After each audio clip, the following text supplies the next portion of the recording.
Well, our tomato vines are really starting to kick in now as far as growth goes, thanks to all the recent warm weather. But you know, as early as we planted them, we should really have a little bit more fruit set on them, and that's really due to the cool temperatures we've had recently. Now remember, earlier in the spring, we had some pretty low temperatures, and tomatoes won't set fruit, or at least some varieties won't set fruit if the temperatures are over 75 degrees at night or if they fall below 55 degrees.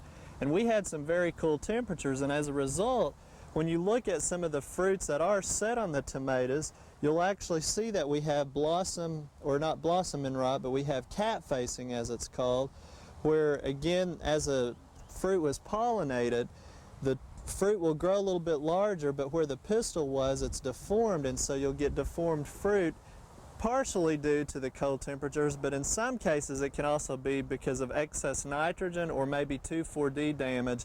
And the 2,4-D damage, you would notice it very visibly on the foliage, and we don't have any, so ours is really as a result of the cold temperatures. Now, even though we have some with the cat-facing problems, we've got one back here that really is a contender for a giant tomato contest. We did a little bit of thinning, so it's only one fruit on the cluster. But let me remind you that you can pick up an entry form of the 1993 Oklahoma Gardening Giant Tomato Contest at any of your county extension offices, or you can go by and pick one up at Southwood Garden and Nursery there in Tulsa, who is our co-sponsor. Remember, there's a $200 gift certificate for that first place tomato, so there's still plenty of time to get the guidelines and entry information. Now that it's finally starting to dry out a little bit and warm up, we want to make sure though that we keep pretty good moisture or consistent moisture on the plants with our drip irrigation, so that fruit will not shrink on us or it won't crack, and that we can keep it pretty active. And also it will help reduce the problems for blossom end rot. So again, there's still plenty of time to get excited about the tomato contest, and ours are coming along pretty good, although we have some misshapen fruit. Now let me take you over and show you another vegetable that's in our giant veggie garden that's also ready to harvest.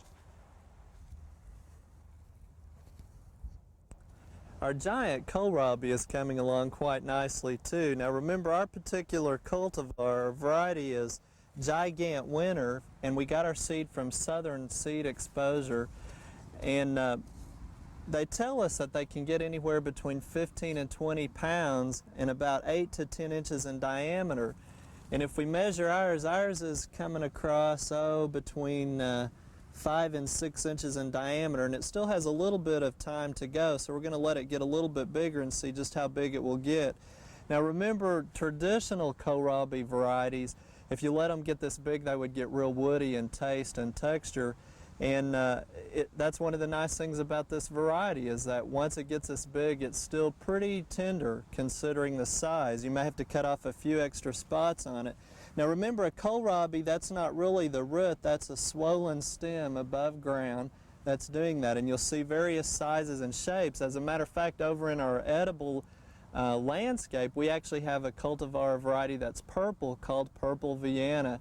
Now we don't want to harvest at this size, we want to harvest it more between 2 and 3 inches, so it'll still be very tender for us. And it is quite ornamental in its appearance and fits in nicely in any type of landscape, and that's one of the purposes for it.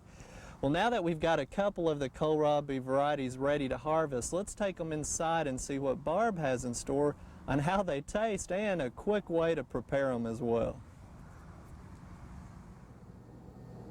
Steve, has been great to grow two different kinds of kohlrabi for us to work with this year. We have the giant variety and then the lavender variety. Now, one of the things that, if you've got the lavender in your garden, I hope you won't be disappointed, because the lavender is only skin deep, and once you cut into it, it's going to look like any other kohlrabi that you're used to. Interestingly enough about the kohlrabi, you have two basic meals here. If you want to, you can keep some of the smaller leaves and smaller foliage, and those can be cooked up like greens, like you would beet greens or other kinds of greens, and go ahead and eat them too. Then the kohlrabi can be used separately. Also, we had the giant kohlrabi, and I've gone ahead and cut this one in half. I wanted you to see, and it'll be a little bit difficult. You can see that it stays edible throughout a lot of it, as opposed to generally where you want a kohlrabi to be no more than 2.5 inches across. Here we have the larger variety, varieties, and it's still edible. You can see some of the different color here, or different translucency around some of the lower edges, where this would be more woody and fibrous, and you'd need to get rid of that. But overall, the bulk of this will be edible, so this is great. It's a big plant, and it gives you one meal out per plant, basically. What we're going to do with this is a stir fry. I'm going to put a little bit of olive oil or other kind of vegetable oil in the pan. Let that get warm.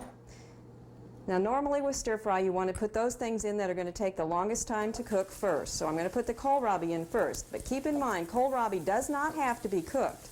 You can shred it if you choose and put it into slaws as you would cabbage. You can eat it raw in salads, or you can put it into a stir fry as we're doing here. I have both a lavender one and one of the giant ones, or part of one of the giant ones, in here. So they have different shapes. Remember, cut it small or cut it thin so that it will have a chance to cook. Also, I'm going to put a little bit of garlic in here. And this is dried garlic, which you'll be able to use if you choose to. However, if you do use the dried type, you may want to add a little bit of chicken broth or stock to it to keep it once the garlic starts to brown. We also have some of the edible pod peas from the garden. I'm going to go ahead and put those in now and let those cook a little bit, and a little bit of the broth.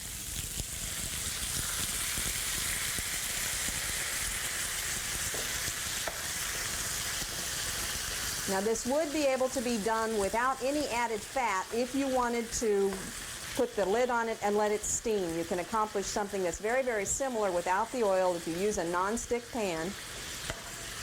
This probably would need to cook, probably 4 to 5 minutes before you'd add the next ingredient to it. I'm going to go ahead and add the cherry tomatoes to it.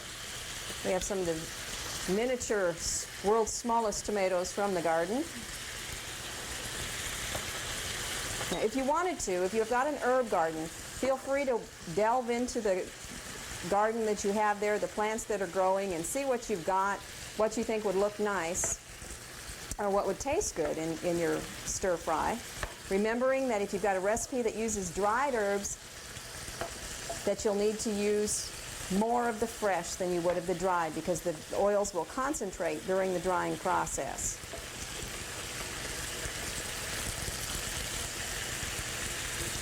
Now once this is done, which this one would not be quite done, but we're going to go ahead and see if I can scoop it up. You'd serve this either as a side dish if you wanted to. If you had some chicken or beef or pork, you could add that to it early on and then stir fry that, and this would then become a main dish.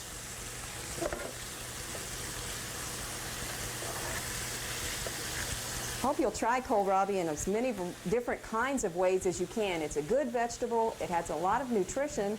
It's one of the cruciferous vegetables that we're trying to encourage people to eat more of. For Oklahoma Gardening, this is Barbara Brown.